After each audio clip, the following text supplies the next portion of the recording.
everyone, and welcome back to English Without Limit. If you are new here, this is the place where we help you improve your English every single day. We upload new episodes to make your English better, more natural, and easier to use in real life. Today's topic is one of the most powerful skills you can develop: thinking in English and speaking like a native. Many English learners struggle because they translate from their own language into English before speaking. This creates delays and makes sentences sound unnatural. In this episode, I will show you how to change that. You will learn practical tips, and I'll share stories and examples to make everything clear. When I first started learning French, I had the same problem. I remember standing in a small bakery in Paris. The baker asked me what I wanted, and I froze. In my head, I said the sentence in English first, then I tried to translate it into French. By the time I spoke, the moment was gone. That is what happens when you translate in your head. Now, imagine this. You are talking to a colleague named Daniel in the office. He asks, "What do you think about this report?" If you start translating from your language into English, you pause and hesitate. But if you think in English, you can answer quickly and naturally. I think the report looks great, but we can add more details to the introduction. This is how native speakers sound: smooth and confident. So, what is the first step to thinking in English? It's you in her head. Describe it in English silently. If you see a chair, say in your head, "This is a wooden chair. It looks comfortable." After 1 month, her English changed completely. She could answer questions without thinking in her native language. Another great way to think in English is to ask, then answer, "I see a tall building. The sky is blue. People are walking quickly." This makes English part of your thinking process. And here's something important. Do not wait for perfect grammar before speaking. Native speakers do not think about every rule when they talk. They focus on ideas, not grammar charts. One day during a meeting, his boss asked him a question. John translated the question into his language, then translated his answer into English. Everyone was waiting, and John felt nervous. Later, he told me, "I have to change this."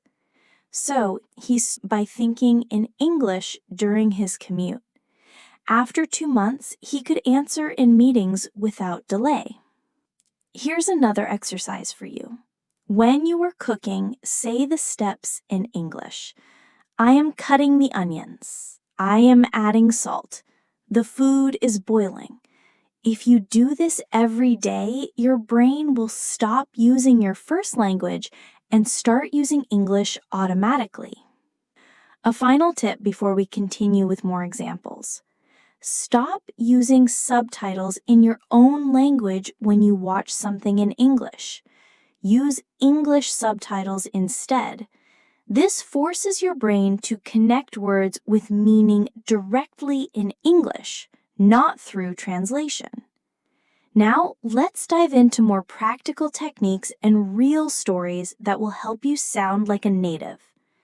Imagine this. You are in a supermarket and you meet your colleague Daniel. He smiles and says, "Hi, how are you?" If you think in your language first, you will need to translate your answer. That takes time and creates stress. But if you think in English, your response comes naturally.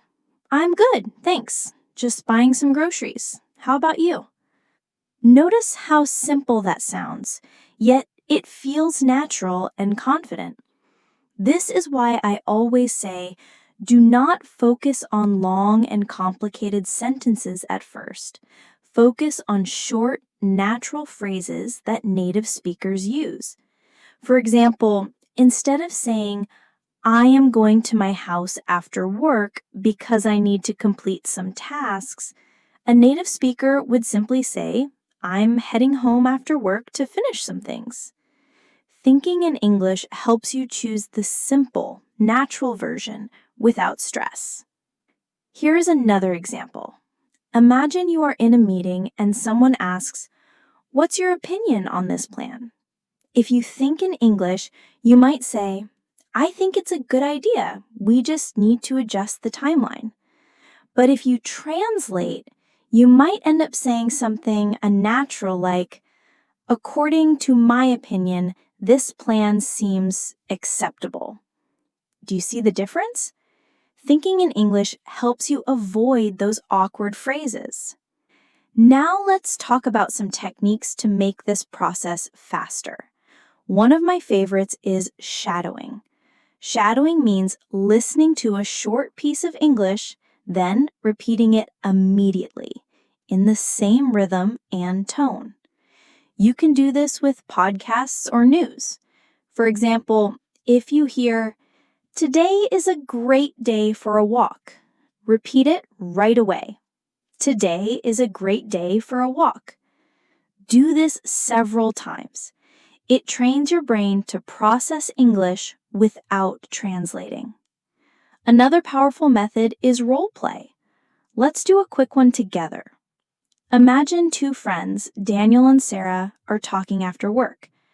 Daniel says, Hey Sarah, what are your plans for the weekend? Sarah answers, I'm planning to visit my parents. We'll have lunch together. Daniel says, That sounds nice. I might go hiking if the weather's good. Sarah replies, Great! Hiking is a wonderful way to relax. Did you notice the short, clear sentences? When you think in English, these sentences become automatic. And finally, let me share a story from one of my listeners, David. David moved to Canada last year. At first, he was afraid to speak because he always translated in his head. He told me, Julia, I felt like I was speaking too slow. I gave him this advice. Start with simple thoughts in English during your daily activities. After a few months, David sent me a message. I just had a long conversation with my colleague without translating anything. That is the power of this method. Now let's talk about some common mistakes people make when they try to think in English. One big mistake is trying to memorize long lists of words. That doesn't really help you think faster. Instead, it's much better to learn short phrases and expressions. For example, instead of memorizing the single word consideration, try learning the phrase take it into consideration. When you learn chunks like this, your speech sounds much more natural. Another mistake is worrying too much about grammar while thinking. Think about it. When you use your own language, do you stop and check every grammar rule before speaking? No, you just talk. Do the same in English. Focus on communication first. Grammar will improve naturally as you practice. Let's try a little scenario together. Imagine you're at a restaurant with your colleague Emma. She asks, What are you going to order? If you think in English, you can answer, I think I'll have the grilled chicken. And Emma replies, That sounds good. I'm getting the pasta. See how smoothly that flows? That's what happens when you stop translating. Here's a story my friend Olivia once shared with me. Her husband, Mark, wanted to improve his English quickly because he had weekly meetings at work. At first, he always wrote down answers in his language and then translated them. But this made him nervous and slow. One day, he decided to stop translating completely. During his morning walk, he started thinking in English. The sun is bright. The road is busy. People are jogging. After 3 months of doing this, Mark became confident and spoke without stress. And here's a tip that really helped Mark. Each day, choose a topic and think about it in English for just 5 minutes. For example, today's topic could be travel. Ask yourself in English, where do I want to travel? Why do I want to go there? And then answer, I want to travel to Spain because I love the culture and the food. If you do this every day with different topics, your brain will get used to thinking faster in English. Another very practical technique is keeping a simple English diary. Every night, write 3 short sentences about your day. For example, today I worked on a big project. I felt happy because I finished it on time. Tomorrow, I plan to relax. This small habit helps you organize your thoughts in English. Let's practice another short role play. Imagine Daniel is in the office cafeteria. Daniel says, "Hi, Sarah. How was your weekend?" Sarah answers, "It was great. I visited my parents. What about you?" Daniel says, "Mine was relaxing. Read a book and went for a walk." Sarah asks, "That sounds nice. Which book did you read?" Daniel replies, "I read a book about leadership. It was very interesting." See how natural that feels? That's the power of thinking to learn colloquians. These are word combinations that you won't get stuck on grammar. For example, you won't say, do a decision. You'll automatically say, make a decision. And that makes thinking in English much faster. Let's imagine another work scenario. Your manager says, "We need to finish this project by Friday." If you're thinking in English, you can reply quickly and naturally. "Sure, I'll make sure it's ready on time." Simple, clear, and confident. Another exercise I love is speaking to yourself in English. You don't need anyone else for this. Just talk while you're walking, cooking, or shopping. Say things like, "I'm walking to the shop. I need to buy bread. The weather is nice today." These small sentences are excellent brain training. Now, before we move on, I want to remind you of something important. Don't be afraid of making mistakes when you think in English. Mistakes are part of learning. Even native speakers make mistakes sometimes. The goal is not perfection. It's confidence and fluency. Let's do another role play, this time at the airport. Emma says, "Hi, Daniel. Are you ready for the flight?" Daniel replies, "Yes, I checked in online. How about you?" Emma says, "Same here. I hope the flight is not delayed." Daniel answers, "Me too. I want to arrive on time because I have a meeting tomorrow." Emma replies, "Don't worry. Everything will be fine." Practicing short scenes like this in your mind prepares you for real situations. I want to tell you about another student of mine, Laura. She was very shy and avoided speaking English because she felt nervous. I suggested a simple habit. Think about her daily routine in English. When she woke up, she told herself, "I am brushing my teeth. I am making breakfast. I am leaving for work." After just 2 weeks, Laura told me, "Julia, I feel more confident now because English is always in my mind." Now let's move on to some advanced strategies for thinking in English. One powerful method is to plan your day in English. Instead of writing your to-do list in your native language, write it in English. Finish the report. Call the client. Prepare the presentation. This small change forces your brain to operate in English. You can also practice when making decisions. For example, in a shop, you might ask yourself, "Should I buy the red shirt or the blue one? The red one looks better." Thinking in English even for small choices helps you get faster. Storytelling is another fun exercise. At the end of the day, tell yourself your own story in English. This morning, I woke up early. I went for a short walk. Then I worked on an important project. This helps you practice the past tense and improve fluency. Let's do another little dialogue. Imagine Daniel and Emma are planning a team project. Daniel says, "We need to decide who will do each part of the project." Emma replies, "I can work on the research section." Daniel says, "Great, I'll take care of the presentation slides." Emma adds, "Perfect, let's meet again tomorrow to check our progress." Daniel replies, "Sounds good, see you then."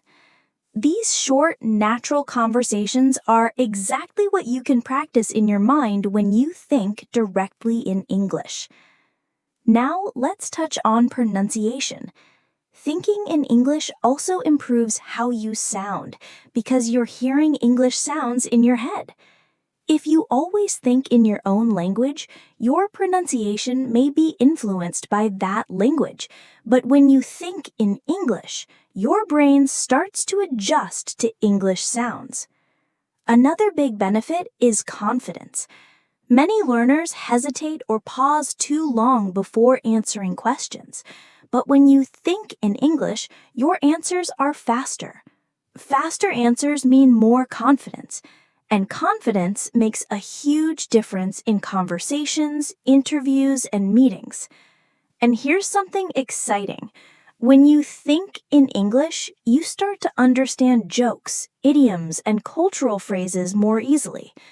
For example, if someone says, "It's raining cats and dogs," you know they mean heavy rain, not real animals. Thinking directly in English helps you catch these expressions naturally. Let's do a quick role play for practice. Imagine you're in a meeting with your team. The manager says, "We need new ideas for the marketing campaign." Daniel says, "I think we should focus more on social media." Emma adds, "That's a good point. We could create short videos to promote the product." And the manager replies, "Excellent suggestions. Let's start working on this today." See how ideas flow without translation? That's exactly what we're aiming for. Another powerful step is to surround yourself with English in your environment. For example, change your phone settings to English. When you check your messages, calendar, or settings, your brain automatically works in English. It's a small step with a big effect. One of my students, Michael, experienced this. He's an engineer, and his company hired people from different countries. He felt slow in meetings because he kept translating. I told him to practice using English every morning. He started reading short articles in English, then explained them to himself in English. This article is about technology. It explains new tools for building houses. After 1 month, Michael messaged me, "Julia, now I can join discussions without feeling nervous." Another useful exercise is to create imaginary conversations. Think about what you'd say to a neighbor, a colleague, or even a shop assistant. For example, imagine meeting a neighbor at the gate. Say in your head, "Hello, Daniel. How are you today?" "The weather is nice. Did you have a busy morning?" Then imagine his answer and continue the chat. Let's role play one together. Daniel says, "Good morning, Julia. Did you sleep well?" "Yes, I slept very well. I woke up early to prepare breakfast. How about you?" Daniel says, "I slept well too. I'm going to the office now." Julia replies, "Have a good day at work." See?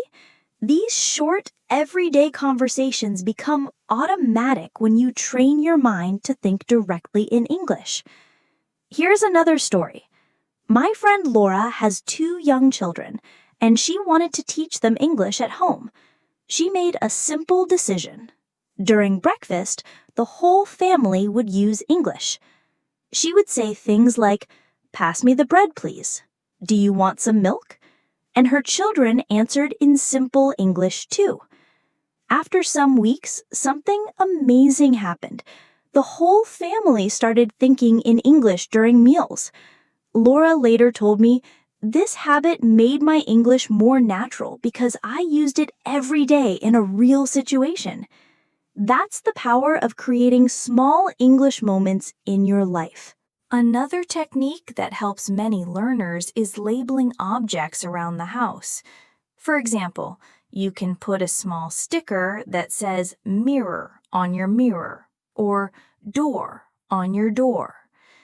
Each time you see the object, you read the English word. Slowly, your brain stops translating and starts thinking in English automatically. You can also improve your thinking speed by using simple questions and answers during your free time. For example, if you're waiting for a bus, ask yourself, "What time is it? Where am I going? What will I do when I arrive?" And then answer in English. "It's 3 o'clock. I am going to the office. I will send some emails." These small exercises create quick connections in your brain. Now, let's listen to a dialogue example, this time between Emma and her husband, Mark, planning their evening. Emma says, "Mark, should we cook dinner at home or eat out?" Mark replies, "I think we should cook at home. We have fresh vegetables." Emma says, "Good idea. I can make a salad and you can grill the chicken." Mark replies, "Perfect. Let's start now so we can eat early." This is a natural flow of ideas. It happens when you think in English, not when you stop to translate every word. A very effective method, especially for advanced learners, is to think in full sentences instead of single words. So don't just think apple. Instead think, "This apple is red and sweet." Don't just think office. Instead think, "I will arrive at the office in 10 minutes and I need to prepare my notes." Thinking in full sentences trains your brain to use grammar naturally. One of my advanced students, Sarah, works as a manager. She often led meetings with international clients. In the beginning, she always wrote everything in her language first and then translated.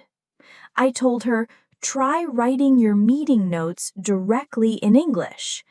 She tried, and within weeks, she didn't need her native language anymore. She told me, "Now my ideas come in English first." That's real progress. Another technique is using memory stories to connect words with images. For example, if you want to remember the word bridge, imagine yourself walking across one. Say to yourself, "I am walking across the bridge." That picture creates a strong connection without translation. Let's practice with a travel example. Imagine you are visiting a new city and your colleague Daniel is with you. Daniel says, "Natasha, do you know where the nearest bus stop is?" Natasha replies, "Yes, it's just around the corner. We need to walk for 2 minutes." Daniel says, "Great. I hope the bus is not crowded." Natasha replies, "I think it will be fine. It's still early." When you think in